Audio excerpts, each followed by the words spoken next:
నీ పేరు ఏం పేరమ్మా? రాధా నా పేరు. రాధా రాధా రాధా. ఎక్కడి నుంచి వచ్చి? నేను మేడ్చల్ల డ్యూటీ చేస్తా, సఫాయిలో పని చేస్తా. అంటే గ్రామ పంచాయతీ ఉన్నప్పటి నుంచి చేస్తున్నా. ఎట్లా చేస్తున్నా అంటే ఇందిరమ్మ ఉన్నప్పుడు 5 ఏళ్ళు కాలం పోయింది. కాలం పోయి బతకనికి వచ్చిన మేడ్చల్. బతకనికి వచ్చినప్పుడు 1200 జీతం ఇచ్చారు. గ్రామ పంచాయతీ ఉన్నప్పుడు 1200 జీతం నుంచి 1500 ఇచ్చారు. సంవత్సరానికి పెంచారు. కేసీఆర్ వచ్చినాక ఏకదమ్మున 14,000 రూపాయలు చేసాం.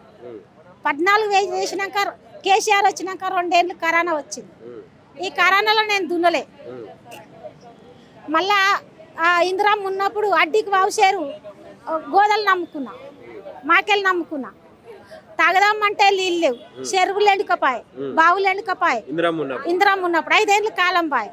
ఇక కేసీఆర్ వచ్చినాక 2 ఏళ్ళు కరోనా వచ్చాయి. ఇక మేము ఎప్పుడు పోయి భూములు దున్నుకోకపోతే ఇక నేను బతకనీకి వచ్చిన. అది కేసీఆర్ తెచ్చిండు గోదావరి కాలువ. గోదావరి కాలువకు 3 ఎకరాలు పోయింది. ఏది కాలువకు మా వేరే తోడు తిన్నాడు. చేను పక్క పొడతా చేను ఉన్నోడు తిన్నాడు. ఆ చేను ఉన్నోడు దీన్ని ఏం చేసిండు అంటే ఈ పలానోడు పలాని పోషాయ కొడుకు అని అంటే నేనే అని 15 లక్షలు తిన్నాడు. కేసీఆర్ తప్పు లేదు, కలెక్టర్ది తప్పు లేదు. ఎందుకంటే మధ్యలో వచ్చినోనికి నాదంటే ఎవరన్నా ఇచ్చుకుంటా పోయిండు, ఉన్నోళ్ళకి ఇచ్చుకుంటా పోయిండు. అయితే ఇప్పుడు నా భూమి నాకు ఇవ్వమంటున్నా. పోయింది తిన్నోడు. నేను మా భూమి కాడికి పోతే ఆ భూమి కాడ ఏమంటారు అంటే ఇది మాది, నువ్వెట్లా దుంతవే అంటారు. నేను కలెక్టర్ ఆఫీస్ కాడికి పోతే కలెక్టర్ నా తండ్రి పుణ్యం చేసిండు. ఎవరికి? సిద్దిపేట కలెక్టర్ ఆఫీస్ కూడా. అమ్మా మీ తాత పేరు ఉంది, మీ నాయన పేరు ఉంది, మా నాయన సర్పంచ్ చేసిండు, వార్డ్ నంబర్ చేసిండు, మేము మాదిగోళ్ళం. ఆడు దొంగ నాంపల్లి కోట్ల అని జైలుకి ఇట్లా పట్టించిన వాళ్ళకి నాకు ఏ సంబంధం లేదు. మాట్లాడుకున్నాం ఓల్రే. కానీ ఇంకా వేరే అయినది ఉంది, ముతరాశ అయినది. ఆ ఆయనతోటి మాట్లాడేది ఉంది. ఎవరెవరికి ఎంత ఇయ్యానో బాగుంటే ఇస్తా. నా తమ్ముళ్ళకు నా పానానికి అపాయం కాకుండా వాళ్ళు ఏం జరిగినా వాళ్ళ జిమ్మదారే ఉండాలి. ఎందుకంటే భూమి కబ్జా చేసిరా? నా భూమి మొత్తం కబ్జా చేసిరు. దున్నుకుందామంటే లేదు. ఆ చేన్లకు పోతే చేన్లలో చంపేస్తున్నారు. ఇంటికాడికి పోతే వేరే తోడు వచ్చి ఇల్లు కట్టుకుండు. ఇక నేను ఎల్లమ్మ గుడి కట్టుకుందామంటే ఎల్లమ్మ గుడి కాడికి ఇట్లా కట్టేస్తుంది. మరి ఇల్లు ఎట్లా కట్టుకోవాలి?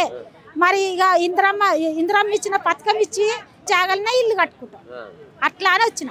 ఇప్పుడు ఏమంటుందంటే అయ్యా కేసీఆర్ అయితే రైతు బంధు ఇచ్చిండు, నువ్వు ఇట్లా గట్టినే ఇస్తావు. ఇక మరి 4 ఎడ్లని ఇస్తావా, 2 ఎడ్లని ఇస్తావా, ఒక బర్రెని ఇస్తే రైతు బంధు దున్నుకుంటా, రైతు బంధు వేస్తావు, ఇంత దున్నుకొని బతుకుతా. మా సొంతం జాగలో కట్టుకుంటాం. ఇక ఇల్లు ఇవ్వలేడు. ఇంకా ఇల్లు కోసమే వచ్చినా, భూమి కోసం. ఇల్లు లేదు, పెంకటిల్లు ఉంది, అంత ఊరుస్తుంది. పెంకటిల్లు ఉంది. పెంకుటిల్లు ఉన్న వాళ్ళకు, అసలు ఇల్లు లేని వాళ్ళకు మొత్తం ఇట్లా ఇందిరమ్మ ఇల్లులు కూడా మళ్ళా ఇస్తుండు కదా రేవంత్ రెడ్డి. మీకు అప్లికేషన్ పెట్టిన అసలు వచ్చిందా? పెట్టినా, పేరు రాలేదా లిస్ట్ లో? ఇంకా రాలే. పెట్టినా ఇంకా రాలేదు. ఇప్పుడు నాకేందంటే ఉన్న కాడికి నా భూములు నాకు ఇప్పించి దొంగలను తీసేయమంటున్నా. దొంగలను తీసేసి మా దొరలను పెట్టయ్యా నీ కాలు అడగలేదా?